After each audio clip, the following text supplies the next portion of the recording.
Hello friends, ఈరోజు 5 పదాలు చిటికలో నేర్చేసుకుందాం. మొదటిది డిస్క్లోజ్ అంటే బహిర్గతం చేయుట.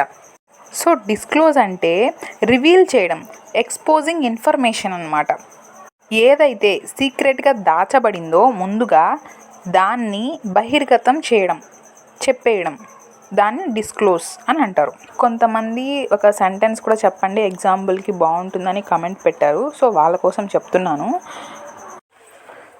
Companies may disclose operational details including both positive and negative information that impacts their business.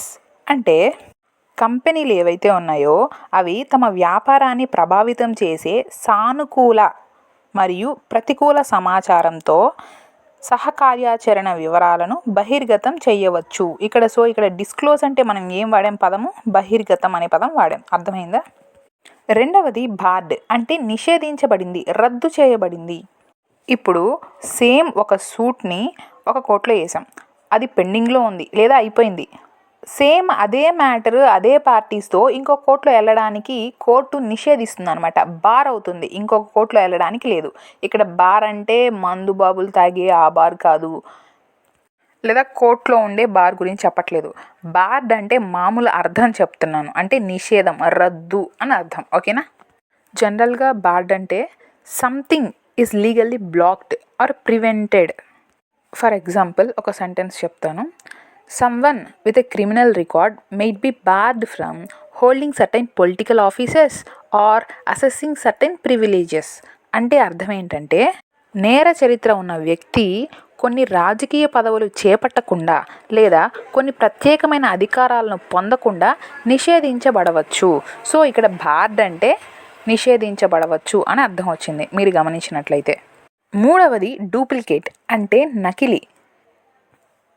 జనరల్గా డూప్లికేట్ అంటే ఒక copy of an original document are instrument. ఏదైతే ఒరిజినల్ ఉందో దాని యొక్క ఎగ్జాక్ట్ కాపీనే మనం డూప్లికేట్ అని అంటాం. సో డూప్లికేట్ అంటే నకిలీ. ఓకేనా? నాలుగవది వాల్యుయేషన్ అంటే మూల్యాంకనం. ఈ వాల్యుయేషన్ అనేది కోర్టులో కానీ లేదా లీగల్ ఫీల్డ్లో చాలా ఇంపార్టెంట్ అన్నమాట. ఎందుకంటే మనం ఏ కోర్టులో అయినా సరే కేసు వేసుకోవాలి అని అనుకుంటే మన దగ్గర ఉన్న ప్రాపర్టీ వాల్యూ ఎంత, దాన్ని బట్టే మనం కోర్టులో సూట్ వేసుకోవాల్సి ఉంటుంది. అంటే ఇప్పుడు 20 లక్షల లోపు ఉందనుకోండి, జూనియర్ సివిల్ జడ్జ్ వస్తుంది. 20 లక్షల పైన 50 లక్షల లోపల ఉందనుకోండి, సీనియర్ సివిల్ జడ్జ్ కోర్టు వస్తుంది. 50 లక్షల పైన ఎంతున్నా అది డిస్ట్రిక్ట్ కోర్ట్ చూసుకుంటుంది. సో ఇలా దేన్ని బట్టి, వాల్యుయేషన్ని బట్టి కోర్ట్ అనేది మారిపోతుంది. ఇప్పుడు మీకు అర్థమైందా వాల్యుయేషన్ అని అంటే? జనరల్గా కూడా ఇప్పుడు మనం ఒక ప్రాపర్టీని అమ్మాలన్నా దాని వాల్యుయేషన్ ఎంత అని అడుగుతారు. లేకపోతే ఒక ప్రాపర్టీని రిజిస్ట్రేషన్ చేసుకోవాలనుకున్నా సరే దాని వాల్యుయేషన్ బట్టి చేస్తారు. మనం ఇప్పుడు ఇంటి పన్ను కట్టాలన్నా సరే మన ఇల్లు ఎంతైతే ఉందో దాని వాల్యూ ఎంతైతే ఉందో దాన్ని బట్టే కదా ట్యాక్స్ కూడా కడతాం. సో వాల్యుయేషన్ అనేది చాలా ఇంపార్టెంట్ అన్నమాట.